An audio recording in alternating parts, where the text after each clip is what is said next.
بسم اللہ الرحمن الرحیم۔ وقالت الخنسہ، حضرت خنسہ کہتی ہیں الا یا صخر ان ابکیت عینی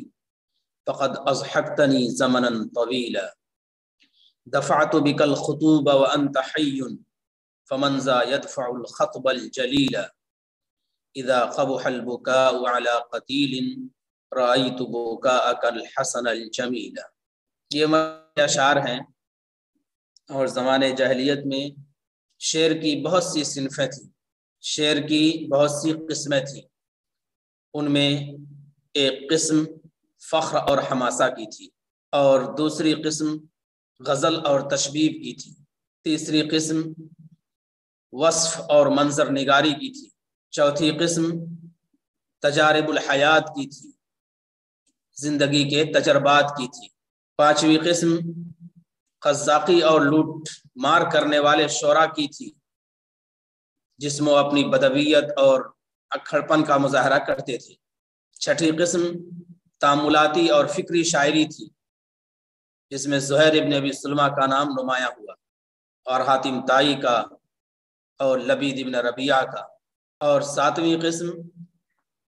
مدح اور معذرت خواہی کی تھی، جس میں عائشہ ابن میمون اور نابغہ زبیانی کا تذکرہ آیا، اور یہ نویں قسم ہے جو رسا کے نام سے جانی جاتی ہے، مرثیہ خوانی کے نام سے۔ کسی کے انتقال پر جو منظوم کلام کہا جائے اس کو مرثیہ کہا جاتا ہے، تو یہ مرثیے کی قسم ہے جس میں حضرت خنسہ بنت تماظر کا نام یا خنسہ بنت شرید کا نام خاص طور پر نمایاں ہے۔ تو یہ آخری قسم ہے مرثیے کی، اسی کے چند اشعار ہیں۔ وقالت، اور خنسہ کہتی ہیں الا یا صخر ان ابکیت عینی فقد اضحکتنی زمنا طویلا۔ الا یا صخر، الا حرف تنبیہ ہے، الا حرف تنبیہ ہے، جس کے معنی ہوتے ہیں سنو۔ حرف تنبیہ کو کبھی ایک بار لاتے ہیں اور کبھی مکرر لاتے ہیں، یہاں تو ایک ہی بار ہے، الا ایھا اللیل الطویل النجلی، وہاں مکرر تھا، اور یہاں ایک ہی بار ہے، الا یا صخر ان ابکیت عینی۔ یا صخر، صخر ان کے بھائی کا نام ہے، حقیقی بھائی، صخر اور معاویہ یہ دو حقیقی بھائی تھے حضرت خنسہ کے، تو ان کے دو نام ہیں، انہیں میں سے ایک صخر ہے جن کا نوجوانی ہی میں انتقال ہو گیا۔ ان ابکیت عینی، ابکا یبکی ابکان، رلانا، آنسو بہانا، رلانا آنسو بہانا، رونے کا سبب بننا۔ الا یا صخر ان ابکیت عینی فقد اضحکتنی زمنا طویلا۔ اضحک یضحک اضحاک کے معنی ہوتے ہیں حسانہ، حسانہ، فقد اضحکتنی زمنا طویلا، زمنا طویلا ایک لمبی مدت تک، لمبی مدت تک، زمنا طویلا۔ الا یا صخر ان ابکیت عینی فقد اضحکتنی زمنا طویلا۔ سنو اے صخر، سنو اے صخر، اگر تم نے آج میری آنکھوں کو رلایا ہے، سنو اے صخر، اگر آج تم نے میری آنکھوں کو رلایا ہے، یعنی اپنی وفات کے ذریعے سے، اپنے انتقال کے ذریعے سے، اور اپنے دنیا سے چلے جانے کے ذریعے سے۔ سنو اے صخر، اگر تم نے آج میری آنکھوں کو رلایا ہے، فقد اضحکتنی زمنا طویلا، تو ایک لمبی مدت تک تم نے مجھے ہنسایا بھی ہے۔ فقد اضحکتنی زمنا طویلا، تو لمبی مدت تک، زمانہ دراز تک تم نے مجھے ہنسایا بھی ہے، تم نے مجھے ہنسایا بھی ہے۔ سنو اے صخر، اگر آج تم نے مجھے رلایا ہے، اگر آج تم نے مجھے رلایا ہے، آج کا لفظ نہیں یہاں، لیکن وہی انتقال کے موقع پر کہہ رہی ہیں، تو آج ہی مراد ہے اس سے۔ سنو اے صخر، اگر آج تم نے مجھے رلایا ہے تو تم نے ایک لمبی مدت تک ہنسایا بھی ہے۔ دفعت بک الخطوب وانت حی فمن ذا يدفع الخطب الجلیل۔ دفعت بک الخطوب، دفع کے معنی ہوتے ہیں دور کرنا، دفعت بکل خطوب وانت حی، دفع یدفع دفعا دور کرنا، خطبن کی جمع خطوب کے معنی ہوتے ہیں مصائب کے، مشکلات کے، حالات کے، مصائب کے، مشکلات کے، حالات کے، امر ناگہانی کے۔ قرآن میں بھی آیا ہے قال فما خطبک یا سامریج، قال فما خطبکم ایھا المرسلون۔ خطب کا لفظ کسی اہم معاملے کے لیے استعمال ہوتا ہے، کیا اہم بات ہے اے رسولو، اے فرشتو، کیا اہم بات ہے؟ فما خطبکم ایھا، تو یہ خطب ہے، خطب کی جمع خطوب۔ دفعت بک الخطوب وانت حی، میں نے تمہارے ذریعے مصیبتوں کو دور کیا ہے، میں نے تمہارے ذریعے مصیبتوں کو دور کیا ہے۔ وانت حی، جب تم باحیات تھے، جب تم باحیات تھے تو میں نے تمہارے ذریعے مصیبتوں کو دور کیا ہے۔ دفعت بک الخطوب، میں نے تمہارے ذریعے مصیبتوں کو دور کیا ہے جب تم باحیات تھے، جب تم باحیات تھے، زندہ تھے، میں نے تمہارے ذریعے مصیبتوں کو دور کیا ہے، مصیبتوں کا دفاع کیا ہے جب تم باحیات تھے۔ فمن ذا یدفع الخطب الجلیلا، تو کون ہے جو اب سنگین مصائب کو دور کرے گا، خطب سنگین معاملے کو دور کرے گا، کون ہے جو جلیل یہاں اہم اور سنگین کے معنی میں، جلیل اہم اور سنگین کے معنی میں۔ فمن ذا یدفع الخطب الجلیلا، تو کون ہے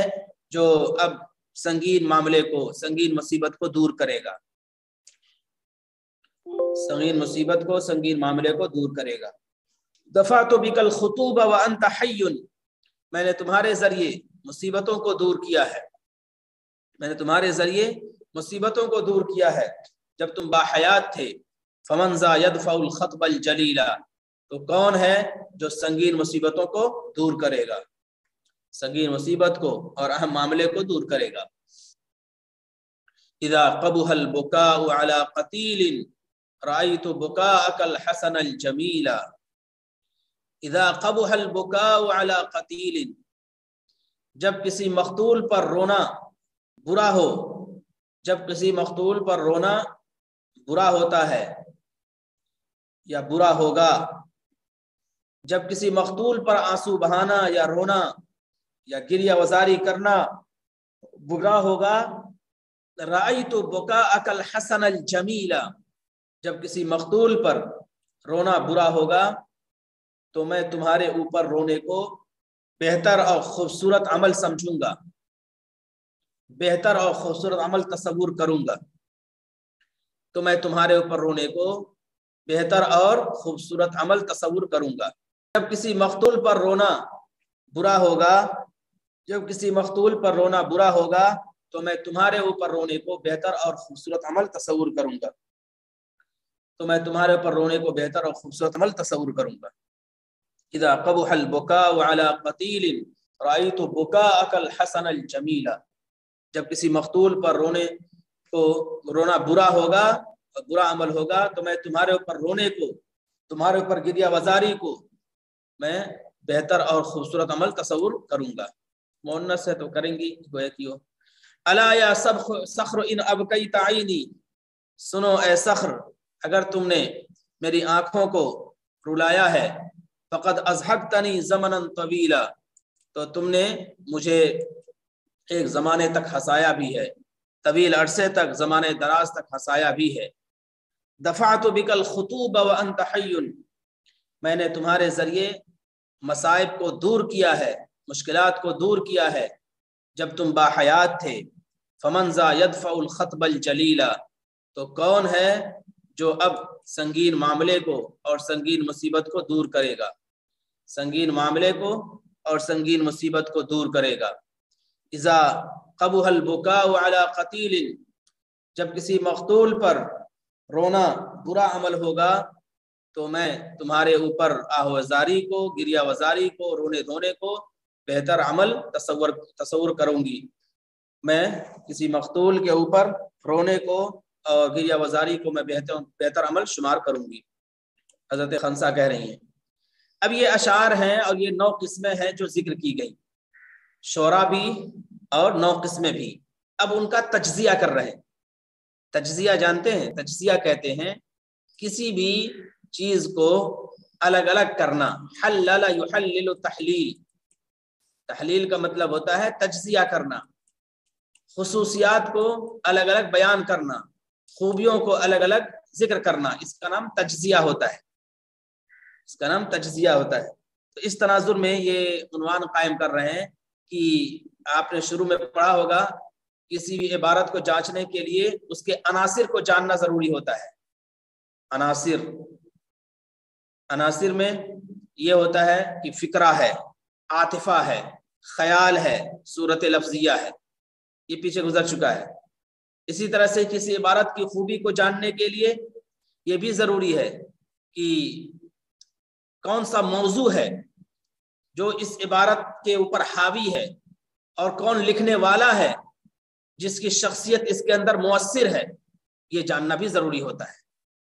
تو موضوع بھی جاننا اور شخصیت بھی جاننا، شخصیت الکاتب اور موضوعیہ اور موضوعیت، یہ جاننا بھی ضروری ہوتا ہے. یہ پیچھے جو باتیں گزری ہیں اسی کے تناظر میں یہ تحلیل کریں گے. تحلیل مطلب ایک ایک جز کو، ایک ایک صفت کو الگ الگ بیان کریں گے، کیا خوبی اور کیا اچھائی پائی جا رہی ہے. تحلیل عناصر النماذج السابقتی، سابقہ نمونوں کے عناصر کا تجزیہ، سابقہ نمونوں کے عناصر کا تجزیہ. وهذه نماذج رائعہ من العصر الادبی الاول. نماذج نہیں، نماذج، یہ دلکش نمونے ہیں، یہ دلکش نمونے ہیں پہلے ادبی زمانے کے. پہلے ادبی زمانے 5 ادوار میں پورے ادب عربی کو تقسیم کیا گیا تھا. اس میں پہلا دور ہے زمانے جاہلیت، جس کے 150 سال کو ادبی لحاظ سے پہلا زمانہ کہا گیا ہے. 150 سال، 1 صدی اور 50 سال.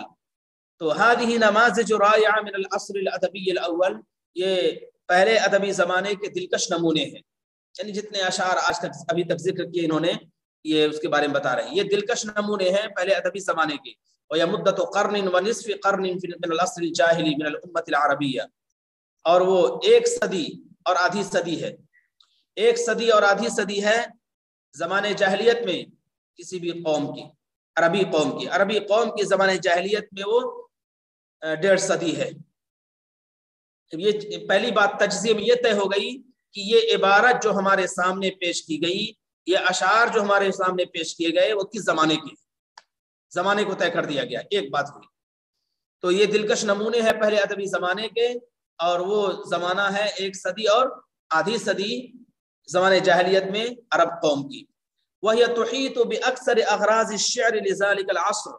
اور یہ تمام نمونے احاطہ کرتے ہیں. وَهِيَ تُحِيطُ، یہ تمام نمونے احاطہ کرتے ہیں بِأَكْثَرِ أَغْرَاضِ الشِّعْرِ لِذَلِكَ الْعَصْرِ، اس زمانے کی شاعری کے اکثر مقاصد کا، اکثر اغراض کا، اس زمانے کی شاعری کے اکثر اغراض و مقاصد کا احاطہ کرتے ہیں. اور یہ تمام نمونے احاطہ کرتے ہیں اس زمانے کی شاعری کے اکثر اغراض و مقاصد کا. من فخر، یعنی فخر، وحماست،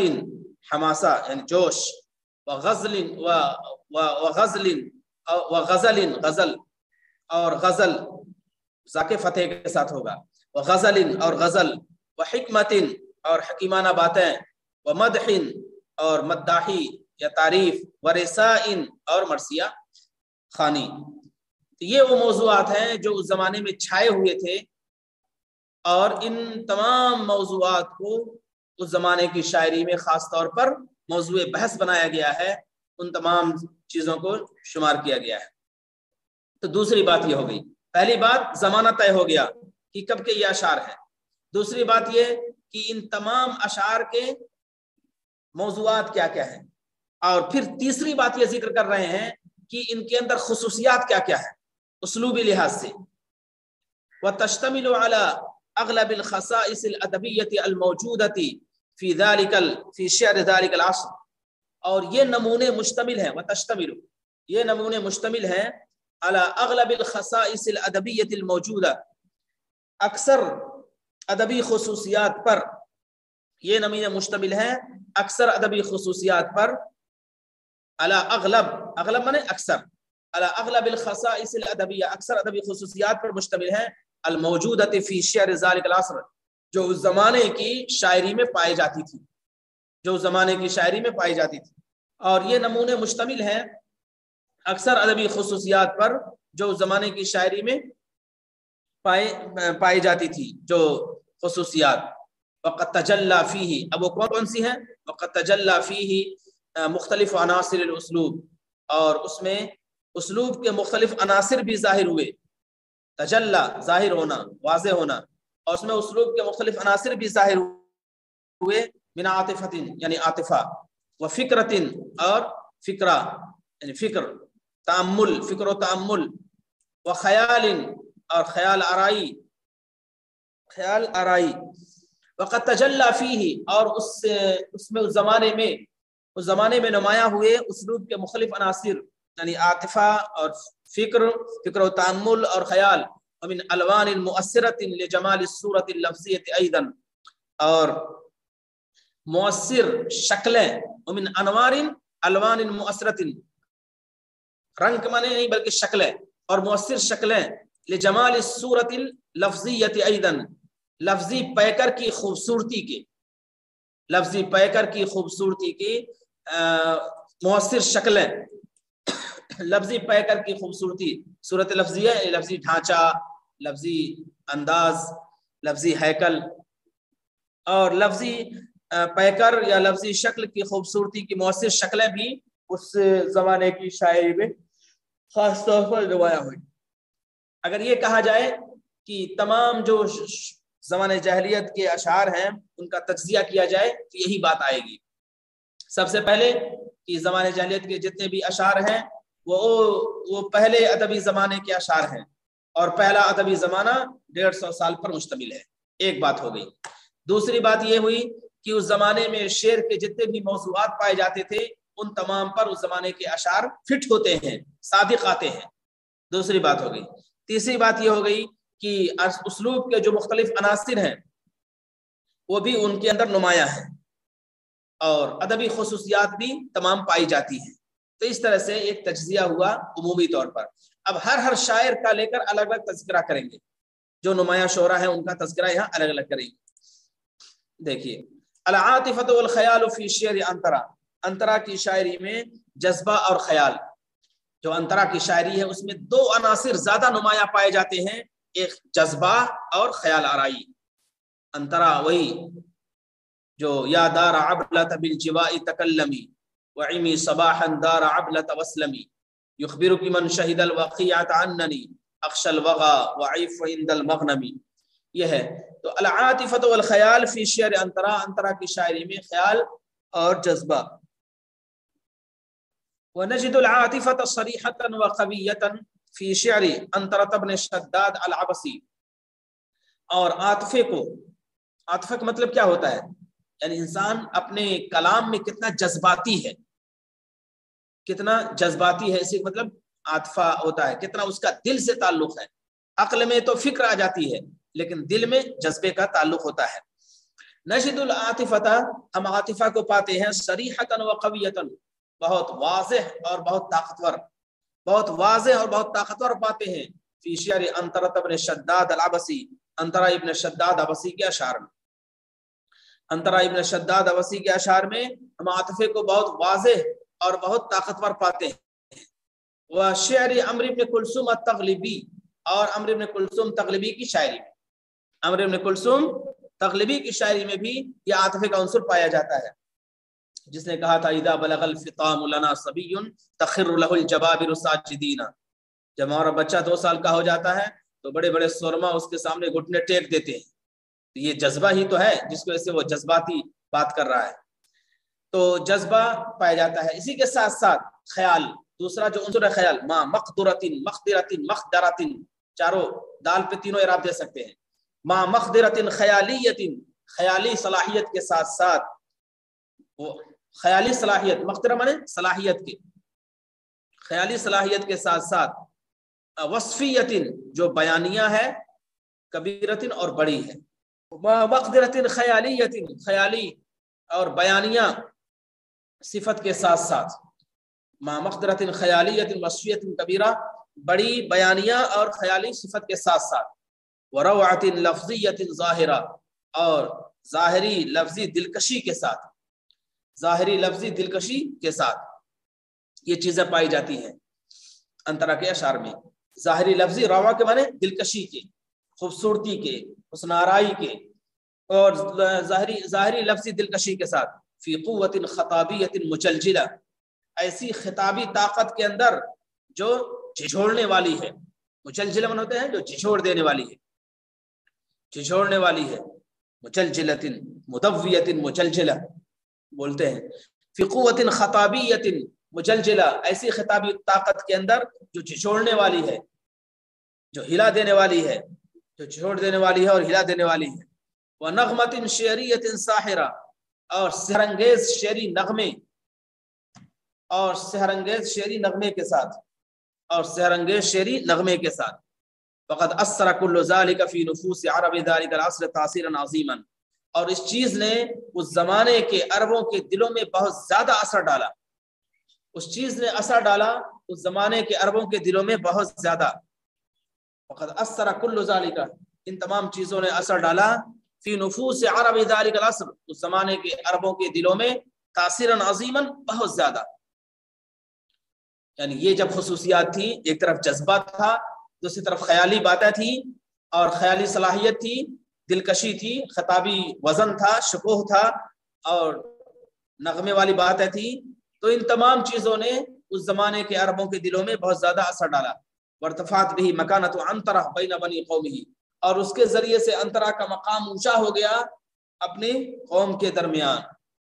بین بنی قومہ، اپنی قوم کے افراد کے درمیان، اپنی قوم کے کارکنان کے درمیان انترا کا مقام بہت اونچا ہو گیا۔ وارتفعت به، اور اس کے ذریعے سے انترا کا مقام بہت بلند ہو گیا، اس کا مرتبہ بلند ہو گیا، بین بنی قومہ، اپنی قوم کے افراد کے درمیان، بعد ان کان یستہان به، جبکہ اسے بہت معمولی سمجھا جاتا تھا، جبکہ اسے بہت معمولی سمجھا جاتا تھا، یستہان به، معمولی سمجھا جاتا تھا،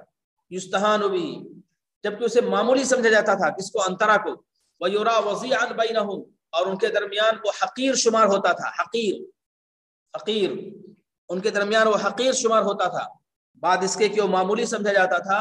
ویرا وضیعا بینہم، اور ان کے درمیان بہت معمولی سمجھا جاتا تھا اور حقیر سمجھا جاتا تھا، ولا یزال یذکر الی الان بشعرہ، اور آج بھی، آج تک اس کا تذکرہ کیا جاتا ہے اس کی شاعری کی وجہ سے، آج تک اس کا تذکرہ کیا جاتا ہے اس کی شاعری کی وجہ سے، اس کی شاعری کی وجہ سے آج تک اس کا تذکرہ کیا جاتا ہے۔ وارتفعت به مکانۃ عنترہ بین بنی قومہ، اور انترا کا مقام بلند ہو گیا اپنی قوم کے درمیان، بعد اس کے اسے معمولی سمجھا جاتا تھا اور اسے حقیر شمار کیا جاتا تھا ان کے درمیان، اور آج تک برابر اس کا تذکرہ کیا جاتا ہے اس کی شاعری کی وجہ سے۔ تو یہ انترا کی شاعری میں، انترا کی شاعری میں عاطفہ اور خیال کا عنصر ہے۔ یہ ایک سوال ہو سکتا ہے کہ انترا ابن شداد عبسی کی شاعری میں کون سے خصوصیات ہیں؟ تو آپ بتائیں گے کہ العاطفۃ والخیال، العاطفۃ والخیال، اور اس کی تشریح کرتے ہیں۔ اب دیکھیے، شعر عمرو بن کلثوم واثرہ فی العرب، عمرو بن کلثوم کی شاعری اور عربوں میں اس کی اثر انگیزی، عربوں میں اس کا اثر۔ اما عمرو بن کلثوم فقد رفع بشعره العاطفی القوی قیمت قومه ومکانته فی عصرہ، جہاں تک عمرو بن کلثوم کی شاعری کا تعلق ہے، جہاں تک عمرو بن کلثوم کا تعلق ہے، فقد رفع بشعره العاطفی القوی، تو اس نے اپنے جذباتی اور طاقتور اشعار کے ذریعے سے، جذباتی اور طاقتور اشعار کے ذریعے سے اپنے قوم کے مرتبے کو اور ان کے مقام کو اپنے زمانے میں بلند کیا۔ فقط رفع، رفع نے بلند کرنا، تو اپنے جذباتی، اپنے عاطفہ اور طاقتور اشعار کے ذریعے سے اپنی قوم کی قیمت کو اور ان کے مرتبے کو اپنی قوم، اپنے زمانے کے اندر بلند کیا۔ فکانوا ینشدون معلقتہ، تو اس کے قوم کے لوگ اس کے معلقے کو پڑھتے تھے، اس کے قوم کے لوگ اس کے معلقے کو پڑھتے تھے، وینالون بها الاعجاب، اور اس کی اور اس سے پذیرائی حاصل کرتے تھے، پذیرائی حاصل کرنا، اس سے پہلے اور اس سے پذیرائی حاصل کرتے تھے۔ فینالون بہا الاعجاب، اعجب یوجب اعجاب، حیران کرنے والی چیز، تو احترام اور پذیرائی حاصل کرتے تھے اور مقبولیت حاصل کرتے تھے، مقبولیت تقدیر، مقبولیت حاصل کرتے تھے من جمیل عرب، تمام عربوں سے، تمام عربوں سے وہ مقبولیت حاصل کرتے تھے اور وہ پذیرائی حاصل کرتے تھے لزمن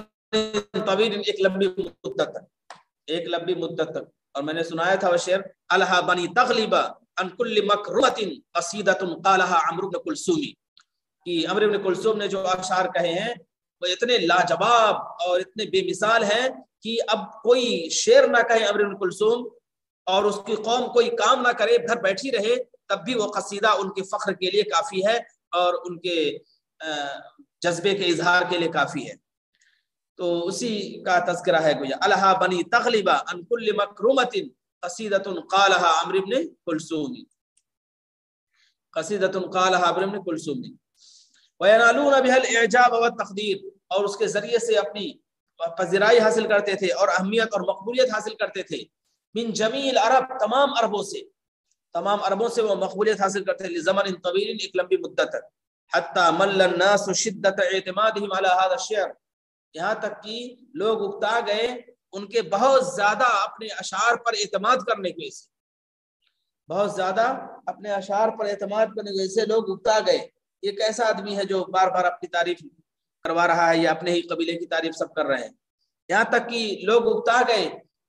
شدت اعتمادہم، اپنے زیادہ اعتماد کرنے پر اپنے اشعار کے اندر،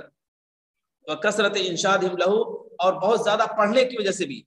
بہت زیادہ پڑھنے کی وجہ سے بھی اکتا گئے، وکثرت انشادہم لہو، اور بہت زیادہ پڑھنے کی وجہ سے بھی،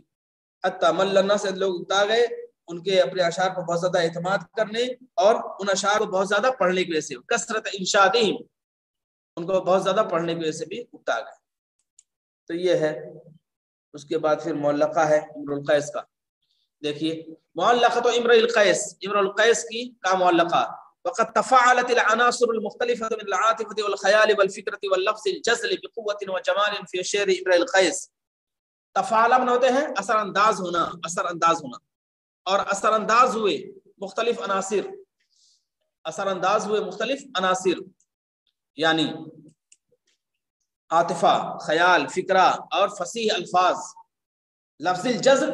فصیح الفاظ، فصیح الفاظ اثر انداز ہوئے بقوت و جمال، طاقت و خوبصورتی کے ساتھ، طاقت و حسن کے ساتھ، فی شعر امرؤ القیس، امرؤ القیس کی شاعری میں، امرؤ القیس کی شاعری میں طاقت و حسن کے ساتھ بہت سے عناصر، مختلف عناصر اثر انداز ہوئے، چاہے وہ عاطفہ ہو، خیال ہو، فکرہ ہو اور فصیح الفاظ ہو، واشتمل على تراکیب جدیدہ ومعان قشیبہ وتشبیہات بارعہ وخیال خصیب جدا، اور یہ ان کے اشعار، امرؤ القیس کے اشعار مشتمل تھے نئی ترکیبوں پر، نئی ترکیبوں پر اور عمدہ معانی پر، معان قشیبہ اور عمدہ معانی پر، وتشبیہات بارعہ اور دلکش تشبیہات پر، دلکش تشبیہات پر، دلکش تشبیہات پر، نئی ترکیبوں پر، عمدہ معانی پر اور دلکش تشبیہات پر، وہ خیال خصیب اور تر و تازہ خیال پر، تر و تازہ خیال، ایک شاداب خیال، شاداب خیال، تر و تازہ خیال پر، تر و تازہ خیال پر اور شاداب خیال پر،